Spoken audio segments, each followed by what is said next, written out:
نحمده ونصلي على رسوله الكريم اما بعد فاعوذ بالله من الشيطان الرجيم بسم الله الرحمن الرحيم قال الملأ الذين استكبروا من قومه لنخرجنك يا شعيب والذين آمنوا معك من قريتنا أو لتعودن في ملتنا۔ آج ہم انشاءاللہ پارہ نمبر 9 کا خلاصہ بیان کریں گے۔ 8ویں پارے کے آخر میں حضرت شعیب علیہ السلام اور ان کی قوم کی داستان شروع ہوئی تھی، اور 9ویں پارے کے شروع میں بھی انہی کی بقیہ داستان ہے کہ قوم کے متکبر لوگوں نے کہا کہ اے شعیب علیہ السلام، یا تو تم اور جو تم پر ایمان لائے ہیں سارے ہماری ملت میں واپس آ جاؤ، وگرنہ ہم تمہیں اپنی بستی سے نکال دیں گے۔ بالآخر قوم کی سرکشی کی وجہ سے ان پر زلزلہ آیا اور وہ اپنے گھروں میں اوندے پڑے ہوئے تھے، الٹے منہ پڑے ہوئے تھے۔ یعنی دستور خداوندی کیا ہے اس آیت مبارکہ میں؟ وما ارسلنا فی قریۃ من نبی الا اخذنا اہلها بالبأساء والضراء لعلہم یضرعون۔ اللہ تعالیٰ کی سنت اور طریقہ یہ ہے کہ جب کسی قوم کی طرف رسول بھیجتے ہیں اور وہ ان کی بات نہیں مانتے تو اللہ تعالیٰ پہلے ان کو فقر و فاقہ، بیماری اور کسی مصیبت میں مبتلا کرتے ہیں کہ وہ باز آئیں، اور وہ باز نہ آئیں تو پھر انعامات، مال کی وسعت اور صحت دیتے ہیں تاکہ مصیبت کے بعد آسانی ملنے پر وہ شکر گزار بنیں۔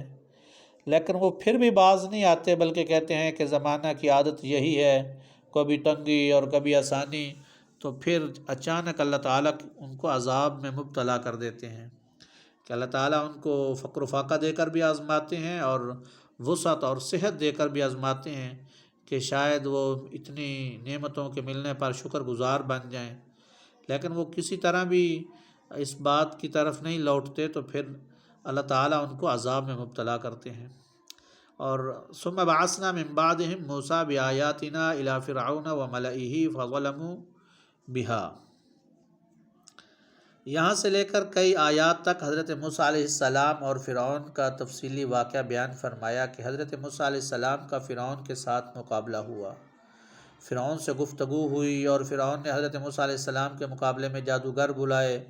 اللہ تعالیٰ نے اپنے کرم سے حضرت موسیٰ علیہ السلام کو فتح دی، جادوگروں کو ناکام کیا۔ پھر وہ سارے کے سارے جادوگر کلمہ پڑھ کر حضرت موسیٰ علیہ السلام پر ایمان لے آئے۔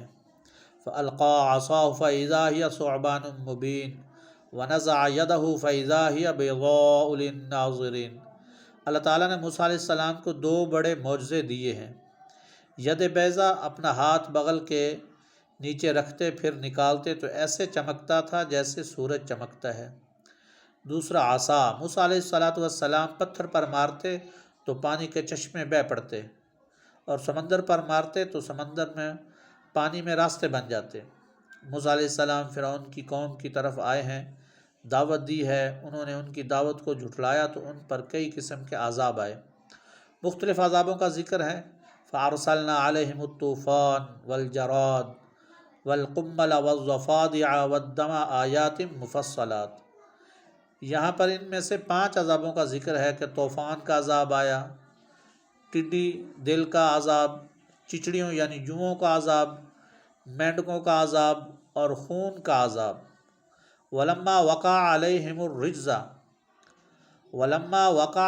الرِّجْزُ قَالُوا يَا مُوسَىٰ ادْعُ لَنَا رَبَّكَ بِمَا عَهِدَ عِندَكَ۔ جب ایک عذاب آتا تو وہ کہتے اے موسیٰ، اللہ تعالیٰ سے دعا کرو، اگر یہ ٹل جائے تو آپ کی بات مان لیں گے۔ موسیٰ علیہ السلام اللہ تعالیٰ سے دعا کرتے، عذاب ٹل جاتا، یہ پھر سرکشی کرتے، پھر دوسرا عذاب آتا، موسیٰ علیہ السلام اللہ تعالیٰ سے دعا کرو کہ اگر یہ ٹل جائے تو آپ کی بات مان لیں گے۔ موسیٰ علیہ السلام دعا کرتے، عذاب ٹل جاتا، یہ پھر سرکشی شروع کر دیتے۔ تو یہ لوگ سرکشی سے باز نہ آئے، ان کی سرکشی بڑھتی چلی گئی۔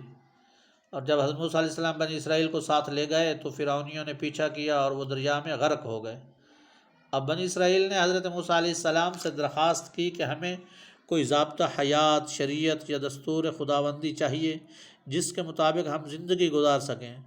موسیٰ علیہ السلام نے اللہ تعالیٰ سے درخواست کی تو اللہ تعالیٰ نے فرمایا کہ کوہ طور پر 30 دن کا قیام فرمائیں، پھر مزید 10 دن بڑھا دیے۔ اور موسیٰ علیہ السلام نے جاتے ہوئے اپنے بھائی حضرت ہارون علیہ السلام کو اپنا جانشین بنایا کہ میری قوم کی اصلاح کرتے رہنا اور انہیں سمجھاتے رہنا، مگر قوم شرک میں مبتلا ہو گئی۔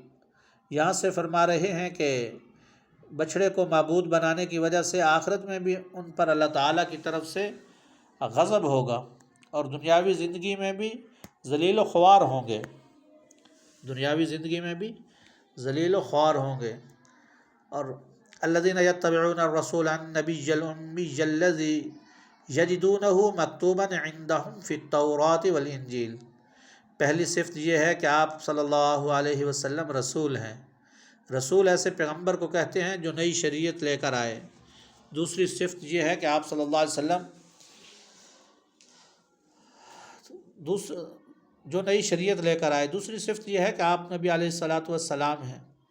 تیسری صفت آپ صلی اللہ علیہ وسلم کی امتی ہونے کی تھی۔ چوتھی صفت یہ ہے کہ آپ صلی اللہ علیہ وسلم کا تذکرہ تورات میں بھی ہے اور انجیل میں بھی ہے۔ اس کے ساتھ ساتھ موسیٰ علیہ السلام کو خطاب بھی ہے کہ آپ علیہ السلام کی قوم کے جو لوگ نبی اکرم صلی اللہ علیہ وسلم کے زمانے میں موجود ہوں گے ان کے لیے دنیا اور آخرت کی کامیابی نبی اکرم صلی اللہ علیہ وسلم کی اتباع کرنے میں ہوگی، کہ نبی علیہ الصلاۃ والسلام کی وہ بات مانیں گے تو وہ کامیاب ہوں گے۔ پھر قل یا ایھا الناس انی رسول اللہ الیکم جمیعا۔ اس آیت میں نبی اکرم صلی اللہ علیہ وسلم کو حکم دیا جا رہا ہے کہ آپ اعلان عام کریں اور اعلان عام کے ذریعے لوگوں کو بتا دیں کہ میں تم سب کی طرف رسول بنا کر بھیجا گیا ہوں۔ نبی اکرم صلی اللہ علیہ وسلم سابقہ انبیاء علیہ السلام کی طرح کسی خاص قوم، قبیلے یا خطے یا ملک کے نبی نہیں ہیں، بلکہ آپ صلی اللہ علیہ وسلم تمام اقوام عالم، جن و انس اور قیامت تک آنے والی نسلوں کے نبی اور رسول ہیں۔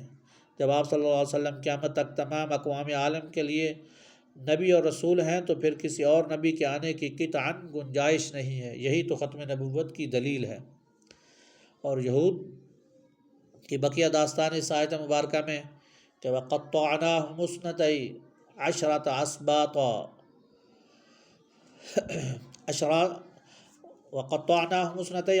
أَسْبَاطًا أُمَمًا وَأَوْحَيْنَا إِلَى مُوسَىٰ إِذِ اسْتَسْقَاهُ قَوْمُهُ أَنِ اضْرِب بِّعَصَاكَ الْحَجَرَ۔ درمیان میں نبی اکرم صلی اللہ علیہ وسلم کی عمومی بعثت اور ختم نبوت کا بیان تھا۔ اب یہاں سے لے کر کئی آیات تک پھر حضرت موسیٰ علیہ السلام کے زمانے کے یہودیوں کے حالات و واقعات کو بیان کیا جا رہا ہے کہ جب حضرت آدم علیہ السلام کو جنت سے زمین پر اتارا گیا تو وادی نعمان میں جو عرفات میں واقع ہے، اللہ تعالیٰ نے قیامت تک پیدا ہونے والی انسانیت کی روحوں کو جمع کیا جو چھوٹی چھوٹی چونٹیوں کی شکل میں تھی۔ پھر ان سے عہد و پیمان لیا کہ کیا وہ اللہ تعالیٰ کو اپنا رب مانتے ہیں۔ سب نے اقرار کیا کہ وہ اللہ تعالیٰ کو اپنا رب مانتے ہیں۔ دنیا میں آنے کے بعد کچھ شخصیات ایسی بھی تھیں جنہیں وہ وعدہ یاد نہ رہا، اور کچھ لوگ ایسے بھی تھے کہ جنہیں وہ وعدہ یاد تھا۔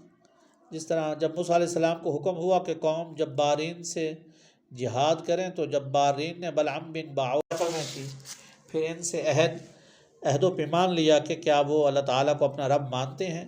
سب نے اقرار کیا کہ وہ اللہ تعالیٰ کو اپنا رب مانتے ہیں۔ دنیا میں آنے کے بعد کچھ شخصیات ایسی بھی تھیں جنہیں وہ وعدہ یاد نہ رہا،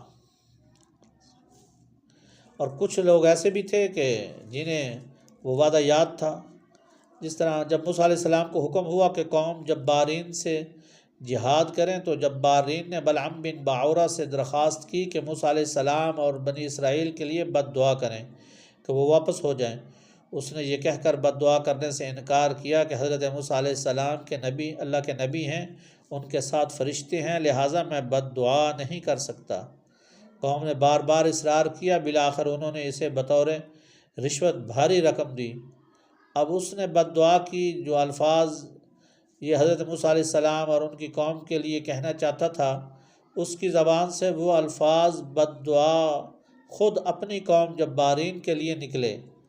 نتیجہ یہ ہوا کہ اس کے دین و دنیا برباد ہو گئے، زبان لٹک کر سینے پر آ گئی۔ اللہ تعالیٰ نے یہاں اس کو کتے کے ساتھ تشبیہ دی ہے۔ کتے کے اوپر وزن ہو تب بھی ہانپتا ہے، وزن نہ ہو تب بھی ہانپتا ہے۔ یہ بھی ایسا شخص ہے جس کے پاس علم ہو تب بھی فائدہ نہیں، علم نہ ہو تب بھی فائدہ نہیں۔ اللہ تعالی ہماری حفاظت فرمائے۔ پھر گزشتہ آیات میں فرمایا تھا کہ قیامت کا علم صرف اللہ تعالیٰ کی ذات کو ہے۔ یہاں اس سے مشرکانہ عقیدے کی تردید فرمائی جو لوگوں نے انبیاء علیہ السلام اور خصوصاً نبی اکرم صلی اللہ علیہ وسلم کے بارے میں اپنا رکھا تھا کہ نبی اکرم صلی اللہ علیہ وسلم کو بھی علم غیب ہے۔ اسی وجہ سے قیامت کے معین تاریخ بتانے کا آپ سے مطالبہ کرتے تھے۔ اس آیت میں خود نبی اکرم صلی اللہ علیہ وسلم نے اپنے متعلق واضح الفاظ میں علم غیب کی نفی فرمائی۔ اچھا، وَإِذَا قُرِئَ الْقُرْآنُ فَاسْتَمِعُوا لَهُ وَأَنصِتُوا لَعَلَّكُمْ تُرْحَمُونَ۔ قرآن کریم کا موجب رحمت ہونا اس وقت ہوگا جب اس کی قرأت کے وقت آداب کا لحاظ رکھا جائے گا۔ قرآن کریم کا ادب یہ ہے کہ جب پڑھا جائے تو سننے والے کان لگا کر توجہ سے سنیں اور خاموش رہیں۔ جہری اور سری نمازیں، اس کا آیت کا تعلق نماز کے ساتھ ہے اور پورا قرآن کریم سورۃ فاتحہ سے لے کر والناس تک 114 صورتوں کا نام ہے۔ اب نمازیں دو طرح کی ہیں، ایک جہری نماز ہے، ایک سری نماز ہے۔ جہری فجر، مغرب اور عشاء، نمبر 2 سری جیسے ظہر و عصر۔ یہاں اللہ تعالیٰ نے حکم بھی دو دیے ہیں، فاستمعوا لہ کہ جب امام جہری نمازوں میں بلند آواز سے قرأت کرے تو مقتدی کان لگا کر توجہ کے ساتھ سنیں۔ انصتوں میں فرمایا جب امام سری نمازوں یعنی ظہر و عصر میں آہستہ قرأت کرے، اس کی آواز سنائی نہ دے رہی ہو تو مقتدیوں کے لیے حکم ہے کہ خاموش رہیں۔ پھر اس بارے میں سورہ انفال نفل کی جمع ہے، نفل زائد چیز کو کہتے ہیں، مراد اس سے مال غنیمت ہے جو میدان جنگ میں ملتا ہے۔ اس صورت میں چونکہ مال غنیمت کا ذکر ہے تو اس کے لیے اس صورت کا نام مال غنیمت رکھا۔ اس صورت کا نام سورہ انفال ہے۔ یہاں مال غنیمت کا حکم بیان کیا گیا کہ غزوہ بدر کے موقع پر فتح کے بعد مسلمانوں کے درمیان مال غنیمت کی تقسیم کے بارے میں اختلاف واقع ہوا تھا، تو اس آیت میں اس اختلاف کو ختم کرنے کے لیے فرمایا کہ مال غنیمت کے فیصلے کا اختیار اللہ اور اس کے رسول کو ہے۔ مسلمانوں کو آپس میں صلح اور تقوی کا حکم دیا گیا ہے۔ مال غنیمت کی مزید تفصیل پھر آگے 10ویں پارے میں آئے گی۔ پھر اس میں غزوہ بدر کی تفصیلی داستان ہے اور میدان جنگ کی کامیابی کے اصول بیان فرمائے، اللہ اور اللہ کے رسول کی اطاعت کو بیان فرمایا۔ اسی طرح اللہ کے رسول سے بے وفائی نہ کریں، تقوی اختیار کریں، اور پھر آخر میں کفار کے لیے ترغیب و ترہیب کہ ایمان والوں کے لیے اصول کا بیان تھا کہ اب ان کے مقابلے میں 9ویں پارے کے آخر میں اللہ تعالیٰ کفار کو ترغیب دے رہے ہیں کہ کفار اپنے کفر سے اب بھی باز آ جائیں تو اللہ تعالیٰ ان کے سابقہ گناہوں کو معاف فرما دیں گے، اور ترہیب بھی ہے کہ اگر وہ باز نہ آئے تو اللہ تعالیٰ کو کوئی نیا قانون بنانا نہیں پڑے گا، بلکہ جو قانون جاری ہو چکا ہے ان پر بھی جاری ہوگا، یعنی دنیا میں بھی ہلاک و برباد ہوں گے اور آخرت میں بھی عذاب کے مستحق ہوں گے۔ تو دعا ہے کہ اللہ تعالیٰ مجھے اور آپ کو قرآن پاک کو سیکھ کر اس پر عمل کرنے کی توفیق عطا فرمائے۔ وآخر دعوانا ان الحمد للہ۔